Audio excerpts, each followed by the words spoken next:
तो नमस्कार, आशा है कि आप अच्छे होंगे।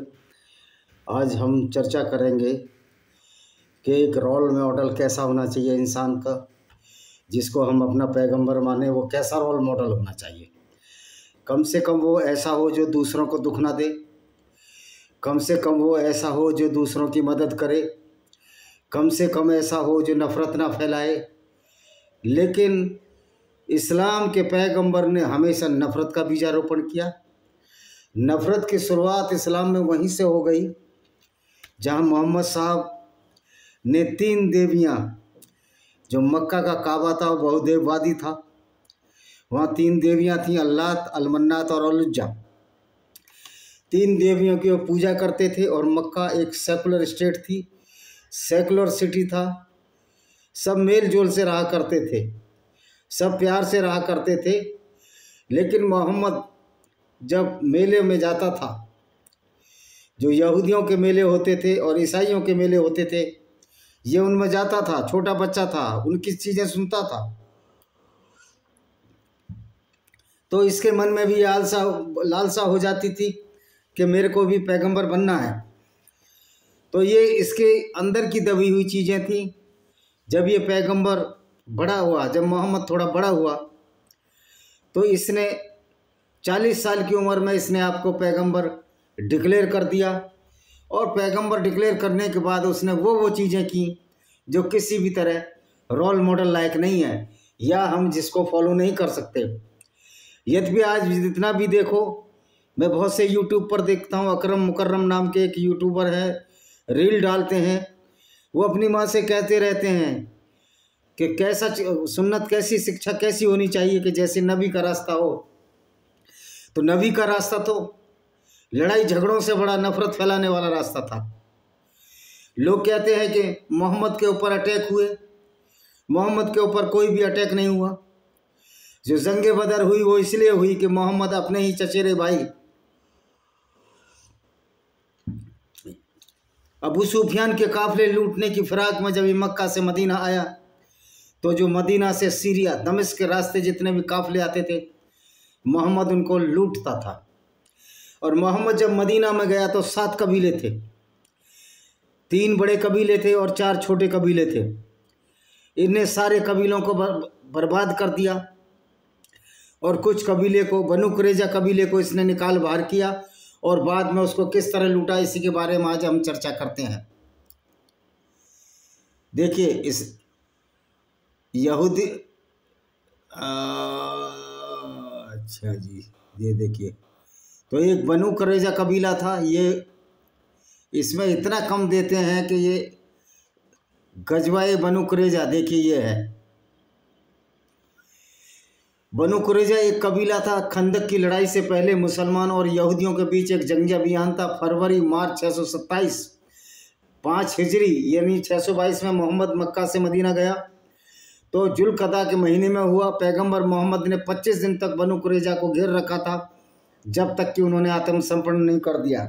तो जो बनु कुरैजा का जो कबीला था, एक यहूदी कबीला था, और ये कबीला मोहम्मद ने उसको खदेड़ दिया और कुछ अनुबंध किए मोहम्मद ने उस कबीले के साथ। यह है कि यहूदी अपना खर्चा उठाएंगे और मुसलमान अपना खर्चा, यहाँ तक कि अनुबंध में सम्मिलित लोग आक्रमणकारी के मुकाबले एक दूसरे की सहायता करने के लिए पाबंद होंगे। लेकिन मोहम्मद ने उस अनुबंध को तोड़ दिया, क्योंकि मोहम्मद एक तरफा अनुबंध करता था। उसके अनुबंध कुछ इस तरह के होते थे कि आप अगर हमसे दोस्ती करना चाहते हो और हमसे लड़ना नहीं चाहते, तो हमको आप आधी फसल दोगे, और आधी फसल इस शर्त पर दोगे कि आप पर हम अटैक नहीं कर रहे। अगर अटैक करते तो अभी तुम हार जाते और युद्ध का खर्चा देते। तो मोहम्मद एक युद्ध से लड़कर आया। ये तो झूठ बोलते हैं कि उसने मुआहिदा तोड़ा था। मैं कहता हूं, अगर बनु कुरैजा ने मुआहिदा भी तोड़ा था, यानी अनुबंध भी तोड़ा था, तो क्या मोहम्मद को यह अधिकार था कि उनके और आदमियों को नंगा करके कत्ल करना, जबकि उन्होंने सरेंडर कर दिया था? उनके पास हथियार भी नहीं थे। और मज़े की बात है, घेराबंदी जब हुई, जब वो सुबह खेतों पर काम कर रहे थे और उसी दिन इसको फतेह भी कर लिया गया। देखिए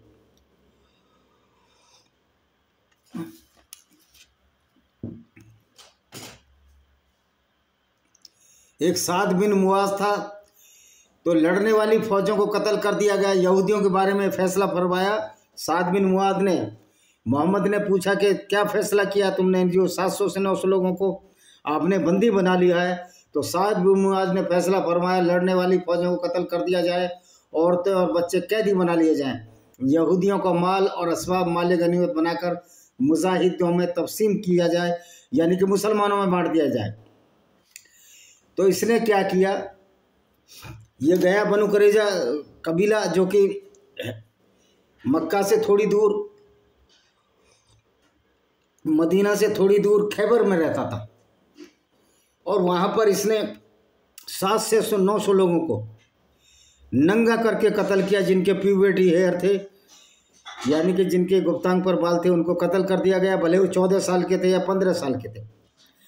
और औरतों को बंदी बना लिया गया। और जब साद बिन मुआद ने, जो कि एक गधे पर सवार था, मोहम्मद ने पूछा कि उस आपने क्या फ़ैसला किया है। साद बिन मुआद ने बोला कि भाई मैंने तो ये फैसला किया है कि औरतों को बंदी बनाकर उनको गुलाम बना लिया जाए और बच्चों को गुलाम बना लिया जाए, और बाकी जिनके भी प्यूबर्टी हेयर हैं उनको, जिनके गुप्तांग पर बाल है, उनको कत्ल कर दिया गया। तो इस फैसले के मुताबिक मोहम्मद ने बोला कि इससे अच्छा अल्लाह का फैसला नहीं हो सकता। जो ये लोग कहते हैं कि मोहम्मद कहता था कि बिना बेवजह कत्ल मत करो, तो मोहम्मद ने साद बिन मुआद के बारे में कहा कि तुमने तो अल्लाह जैसा फैसला किया है, यानी कि मोहम्मद कत्ल करने पर आमादा था। और उन औरतों को लूटने के बाद उनको आपस में बांट दिया गया, और जब आपस में बांट दिया गया जो औरतें बच गईं उनको इसने नजद के बाज़ारों में बेच दिया। बनु कुरैज़ा यहूदियों की औरतों को नजद के बाज़ारों में बेच दिया और उससे घोड़े और हथियार खरीद लिए। ये इनके सीरत रसूलुल्लाह इब्ने इसाक के 465 नंबर पेज अध्याय 83 पर वर्णित है कि किस तरह मोहम्मद ने बनु कुरैज़ा यहूदी की औरतों को लूटा, और लूटने के बाद आपस में बांटा, और वहीं उनका ओपन स्पेस में उनके साथ मोलेस्टेशन किया, इंटरकोर्स किया, और जो औरतें बचीं उनको बाज़ारों में बेच दिया, नजद के बाज़ारों में, जो कि हाईलैंड है अरब का, और उसके बदले घोड़े हथियार खरीदिए। देखिए अबू दाऊद की क्या कहती है, अतिया अल कुराजी में वर्णित है। बनु कुरैज़ा के बंदियों में से एक था, कौन, एक व्यक्ति था जो बनु कुरैज़ा के बंदियों में था। उन्होंने हमारी जांच की, और जो बाल पौज उगाना शुरू कर सकते थे मारे गए, यानी गुप्तांग पर बाल, और जो नहीं थे वे नहीं मारे गए। मैं उन लोगों में था जिनके बाल नहीं बढ़े थे। ये सुनान अबू दाऊद 38 43 90 है। तो आप देखिए किस तरह मोहम्मद ने एक झूठी आयत मंगवाई बनु के जिब्रील तुरंत तैयार था मोहम्मद की लूट के लिए। मोहम्मद को औरतों लुटवाने के लिए जिब्रील हमेशा तैयार रहता था, जिसको एक फरिश्ता कहते हैं। तो जिब्रील शैतान ने एक आयत उतार दी जो मोहम्मद का ही फरिश्ता था, यानी कि मोहम्मद ने यहूदियों की धर्म पुस्तक तोरा से गैब्रियल को इसने जिब्रील बना दिया, और जिब्रील का नाम देके उसको इस्लामी फरिश्ता घोषित कर दिया। और इसने एक आयत उतारी, अपने मन से आयत उतारता था और जिब्रील और अल्लाह का नाम गढ़ देता था। तो जिब्रील एक आयत लेकर आया कि मोहम्मद तुमने अपने हथियार तो नहीं बांधे। उन्होंने कहा नहीं, हमने तो अपने हथियार नहीं बांधे, अभी खुले हैं, कि जाओ गजवा करो और बनु कुरैज़ा का माल लूट लो। युगो की मोहम्मद के मन में बनु कुरैज़ा लूटने की थी, उसको स्त्रियां लूटने की इच्छा थी। तो काम वासना की पूर्ति और धन वासना की पूर्ति के लिए बनु कुरैज़ा पर इन्होंने चढ़ाई कर दी। सुबह के टाइम 700 से 900 लोगों का कत्ल कर दिया गया। 700 से 900 लोगों को कत्ल कर दिया गया, बंदी बना लिया गया, औरतों को और बच्चों को बाज़ारों में बेच दिया गया। तो ये मोहम्मद का था। और कोई भी अपने आप ही जिब्रील फरिश्ते के नाम से इसने कुरान में आयत उतार दी कि जाओ बनु कुरैज़ा कबीले को जो खैबर दर्रे में रहता उसको कत्ल कर दो, और पूरे उसको कत्ल कर दिया। अब बताइए ये रोल मॉडल है कि जो औरतों को बाज़ारों में बेचता हो, ये रोल मॉडल है जो काफ़िले लूटता हो। अबू सुफियान के काफ़िले लूटने की मोहम्मद ने कई बार कोशिश की, और जब नहीं लूट पाया तो अबू सुफियान बच बच कर निकलता रहा। तो एक दिन अबू सुफियान को गुस्सा आया, मक्का से वो आदमियों की फौज भेजी, अबू सुफियान खुद लड़ने नहीं आया। यद्यपि उसमें मुसलमान जीत गए, लेकिन मोहम्मद ने अफवाह उड़ा दी कि हमारे साथ 3000 फरिश्ते भी लड़ रहे थे। यानी कि मोहम्मद किस तरह लोगों को बेवकूफ़ बनाता था और किस तरह का ये पैगंबर था जो औरतों की लूट में, खरीद फरोख्त में, और यहाँ तक कि उनको औरतों को बाज़ारों में बेच देता था, गुलाम बनाकर बाज़ारों में बेच देता था। और कई औरतें तो इतनी बार बाज़ारों में बेची गई तो उनके मालिक का भी पता नहीं हुआ। और मोहम्मद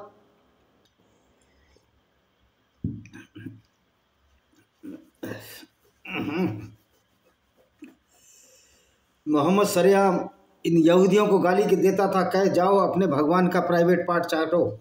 और यही उमर कहता था कि जाओ अपनी अल्लाह, अनबन्ना और अलउज्जा जो देवी हैं उनके प्राइवेट पार्ट चाटो।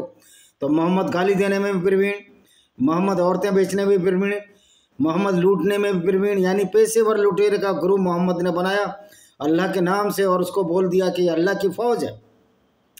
ये अल्लाह की फ़ौज आज पूरी दुनिया में लूट रही है। ये अल्लाह की फ़ौज ने हिंदुस्तान को लूटा। अफ़गानिस्तान हिंदू थे, हिंदू से बुद्ध हुए और बुद्ध से सारे मुसलमान हो गए। सीरिया पूरा यहूदियों का और ईसाइयों का था। 30 साल में सीरिया को इन्होंने इस्लाम में बदल दिया। तो आप देखिए पाकिस्तान के उन जो मुस्लिम कन्वर्ट हैं हिंदुओं से, उनकी अकल पर तरस आता है कि एक ऐसे को अपना पैगंबर मानते हैं जो एक पेशेवर लुटेरा था। और उस पेशेवर लुटेरे की वजह से जो ये प्रथा चली आ रही है, तो इस्लामिक लोगों ने गजनी गौर, महमूद गजनबी, महमूद गौरी और जो तुर्किश आए, बाबर आए, ये सब ने लाहौर को जलाया। सबसे पहले लाहौर को जलाया, आज जहाँ मुसलमान बसते हैं। और मज़े की बात है वो लोग जो कन्वर्टेड लोग हैं, जावेद मियाँदाद जैसे लोग, वो हमको धमकियाँ लगाते हैं, धमकियाँ देते हैं, कह रहे आप कमज़ोर कौम है। कमज़ोर कौम तो वो लोग हैं जो तलवार के डर से सलवार पहन लिए, जिसमें बहुत बड़ी संख्या पाकिस्तान, बांग्लादेश और हिंदुस्तान में है भी है। तो मैं इसी के साथ इस वीडियो को विराम देता हूँ। वंदे मातरम, जय हिंद, आपका दिन शुभ हो।